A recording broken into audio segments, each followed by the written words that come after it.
Hi learners, உங்களில் பெரும்பாலானோரின் விருப்புக்கிணங்க English Tenses 15 days free basic class videos இன்றிலிருந்து தொடர்ச்சியாக வெளிவர இருக்கிறது. இந்த சேனலை இதுவரை சப்ஸ்கிரைப் பண்ணாதவர்கள் சப்ஸ்கிரைப் பண்ணி அருகே உள்ள பெல் ஐக்கனையும் அழுத்தி கூடவே ஆல் என்னும் ஆப்ஷனையும் செலக்ட் பண்ணி கொள்ளுங்கள்.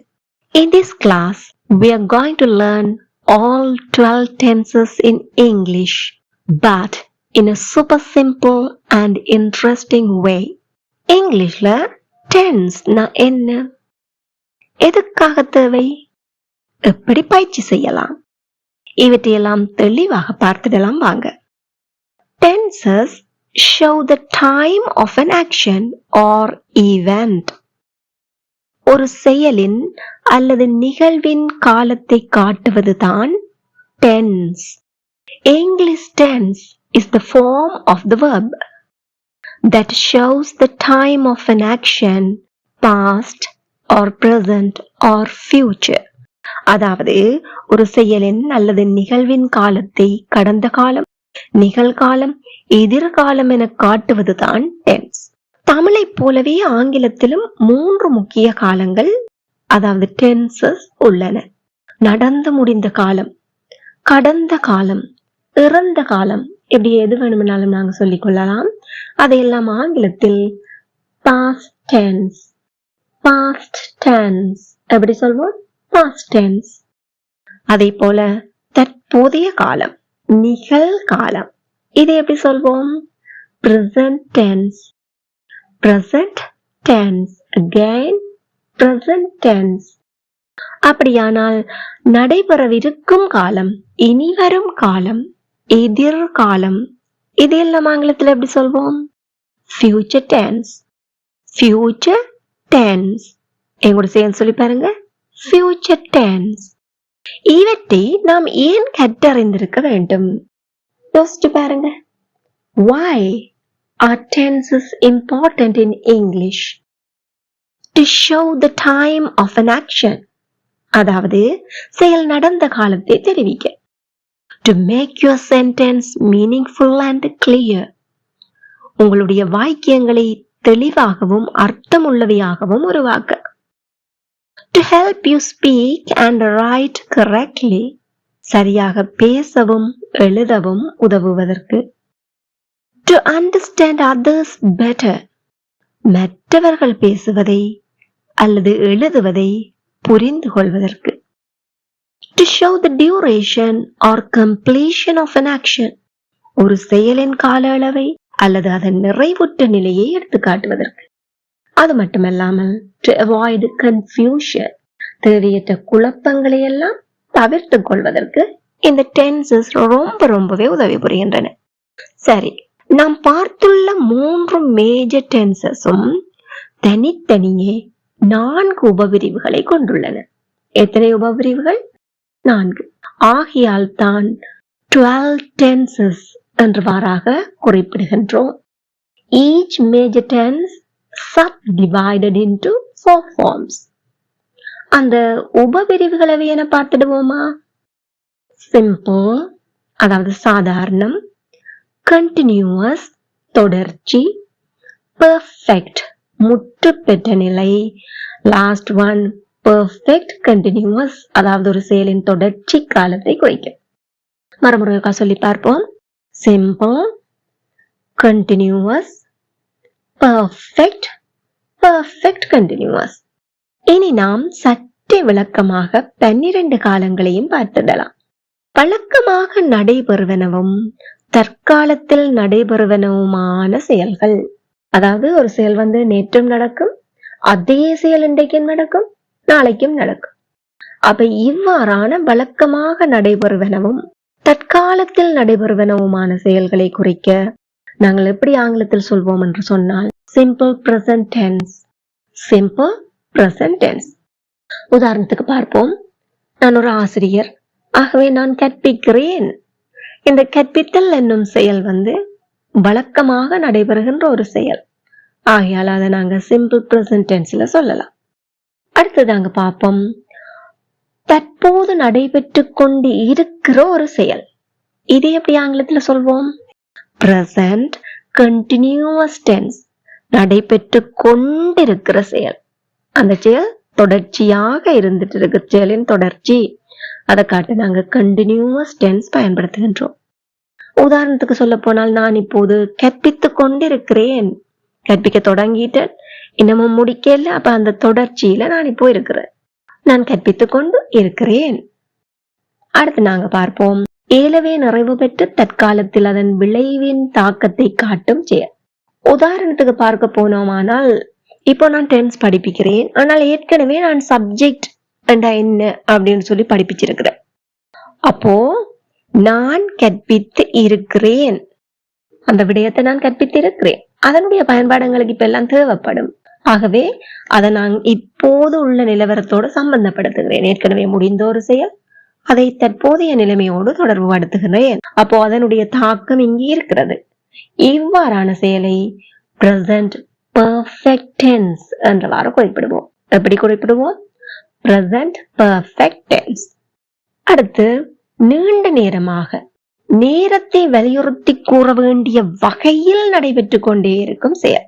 ஒரு செயல் நீண்ட நேரமா நடைபெறுகிறது, அந்த இடத்துல எங்களுக்கு அந்த நேரத்தை வலியுறுத்தி சொல்ல வேண்டிய தேவை இருக்கிறது, அந்த வகையில் நடைபெற்று கொண்டே இருக்கும் செயல்.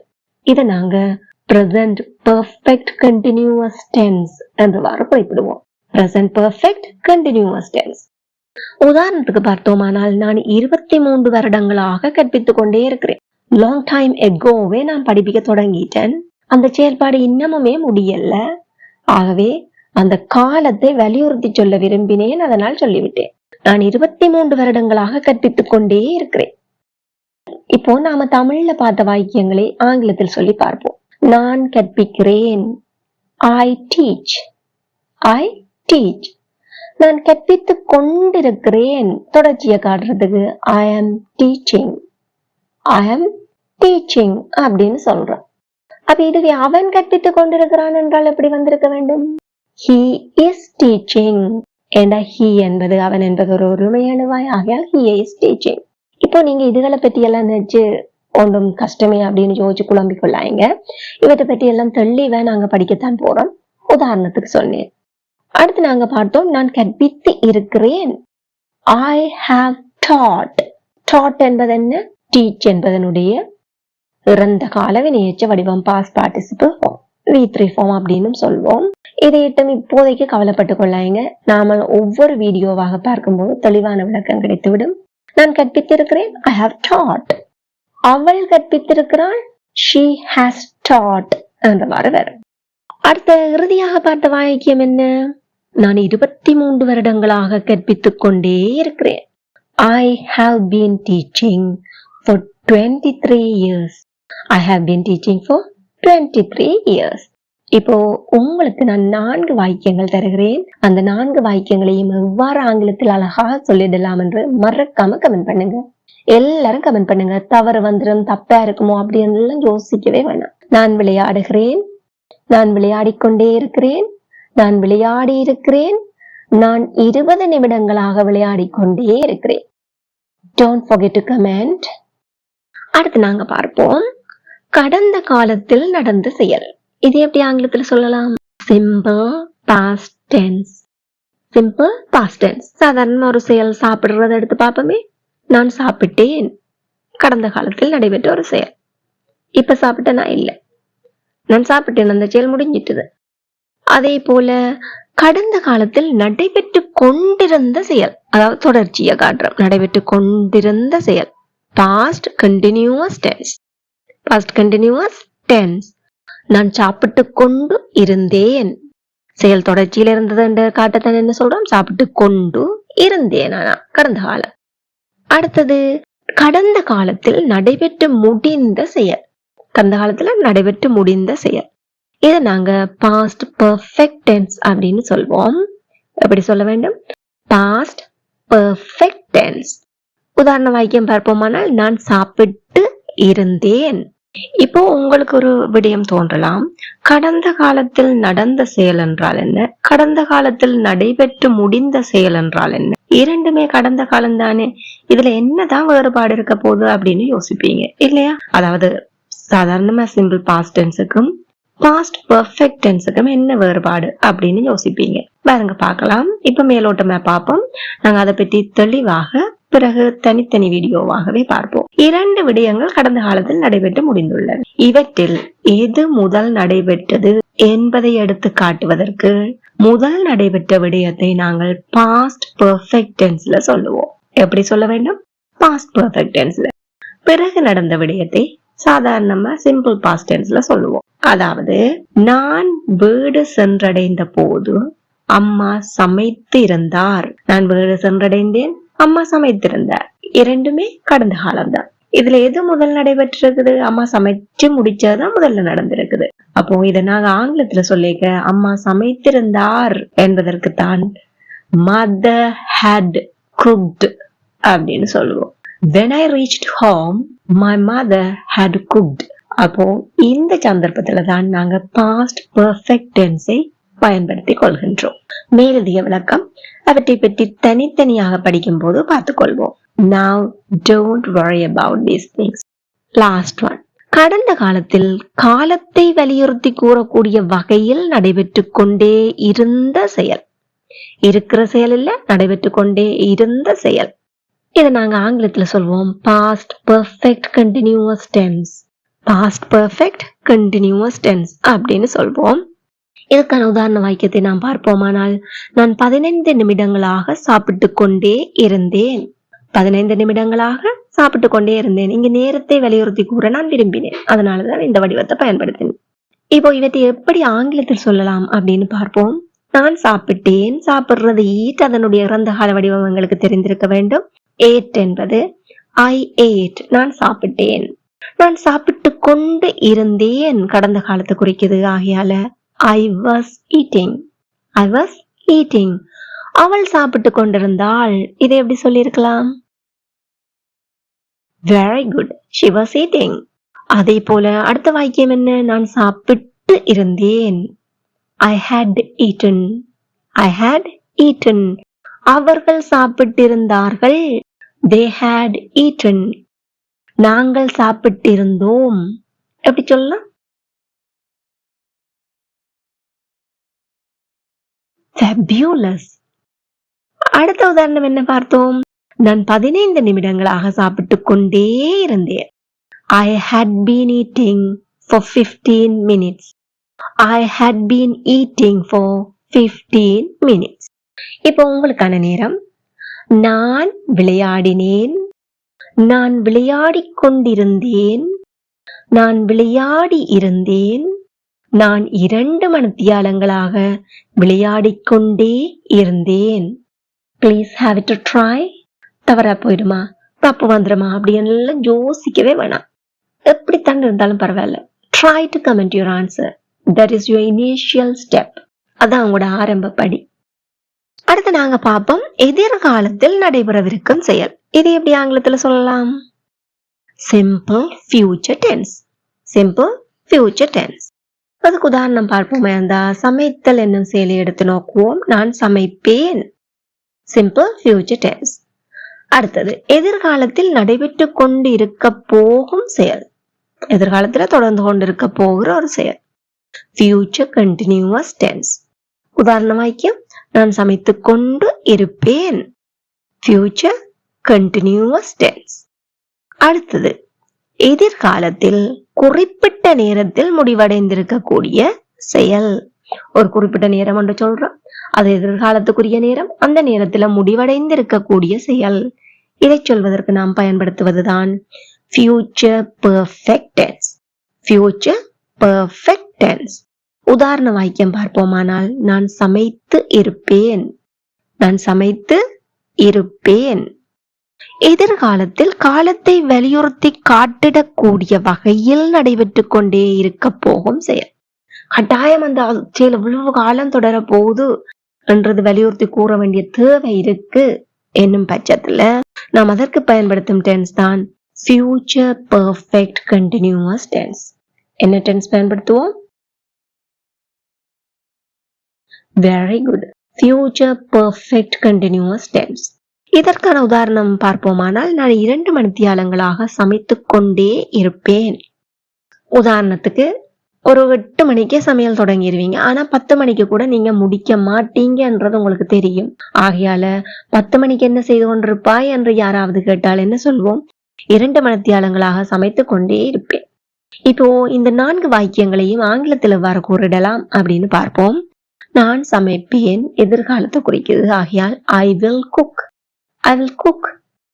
அதே போல நான் சமைத்துக் கொண்டிருப்பேன். I will be cooking. I will be cooking. அடுத்து நாங்க பார்ப்போம். நான் சமைத்திருப்பேன். I will have cooked. I will have cooked. எதன் வாயை திறந்து சத்தமா சொல்லி பார்ப்போமா? I will have cooked.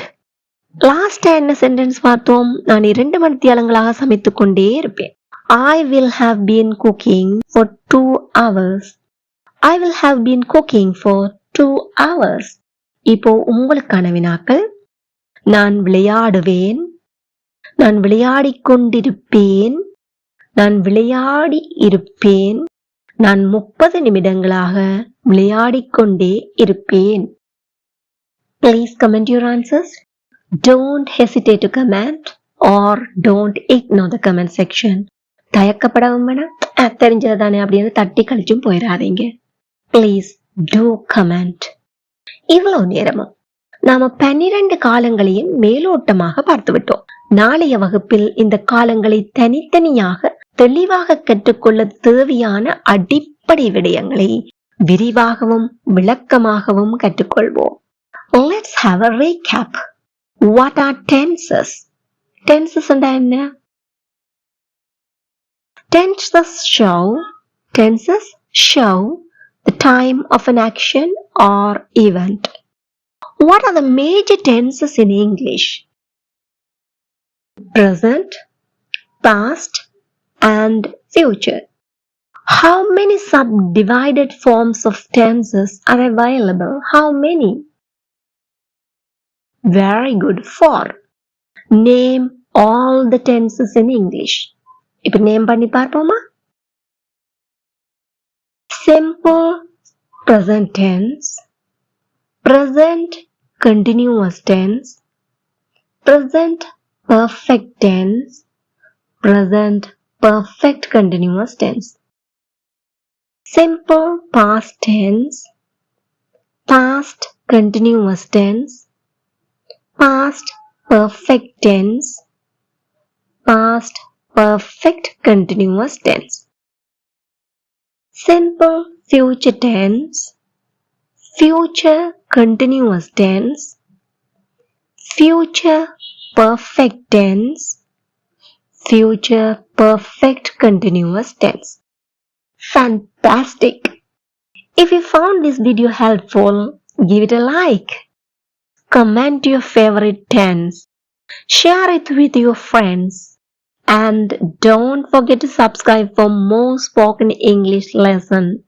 With regular practice, your English will definitely improve. Thank you for watching. Keep learning and keep growing.